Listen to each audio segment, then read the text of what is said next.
Hi guys, welcome back to my YouTube channel. ఈరోజు మన video వచ్చేసి కందిపొడి ఎలా చేయాలో చూసేద్దాం. ముందుగా స్టవ్ వెలిగించుకొని ఒక ప్యాన్ పెట్టుకొని నేను ఇక 2 కప్పుల కందిపప్పు తీసుకున్నానండి. వాటిని లో ఫ్లేమ్లో బాగా వాసన పోయి కలర్ చేంజ్ అయ్యేంత వరకు బాగా డ్రై రోస్ట్ చేసుకోవాలండి. అవి ఒకసారి కలర్ మారిన వెంటనే తీసి ప్లేట్లోకి మార్చుకోవాలి. మరలా అదే ప్యాన్లో మీరు ఏ కప్పుతో అయితే కందిపప్పు తీసుకున్నారో అదే కప్పుతో 2 కప్పుల కందిపప్పుకు గాను 1 కప్పు పచ్చిపప్పు తీసుకోవాలండి. వాటిని కూడా లో ఫ్లేమ్లో బాగా డ్రై రోస్ట్ చేసుకోవాలి. అవి కూడా కలర్ మారిన వెంటనే చూపిస్తున్న విధంగా ప్లేట్లోకి తీసుకోవాలి. మరలా అదే ప్యాన్లో మీరు ఏ కప్పుతో అయితే తీసుకున్నారో అదే కప్పుతో 1 కప్పు పెసరపప్పు తీసుకోవాలండి. వాటిని కూడా లో ఫ్లేమ్లో డ్రై రోస్ట్ చేసుకోవాలి.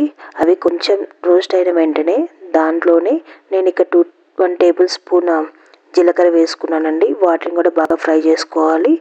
దాంతోపాటు ఇక్కడ నేను ఒక 10 నుంచి 15 ఎండుమిర్చి తీసుకున్నాను. వాటిని కూడా లో ఫ్లేమ్లో బాగా డ్రై రోస్ట్ చేయాలి. ఈ రోస్ట్ చేసుకున్న అన్నిటిని ఒక ప్లేట్లోకి ట్రాన్స్ఫర్ చేసుకోవాలి. వీటిని అన్నిటిని కొంచెం సేపు చల్లారనిద్దాం. ఇక్కడ ఒక మిక్సీ జార్ తీసుకొని మనం వేయించి పెట్టుకున్న కందిపప్పు, పచ్చిపప్పు, పెసరపప్పు, జీలకర్ర, ఎండుమిర్చి అన్నిటిని మిక్సీ జార్లోకి తీసుకోవాలన్నమాట.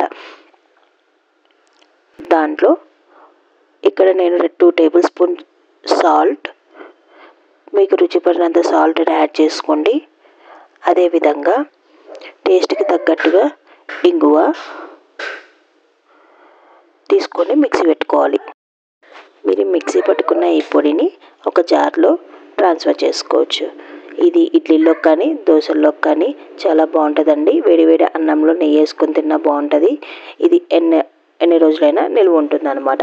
సో మీరు కూడా ఇలా ట్రై చేసి టేస్ట్ ఎలా ఉందో కామెంట్ సెక్షన్లో కామెంట్ చేయండి.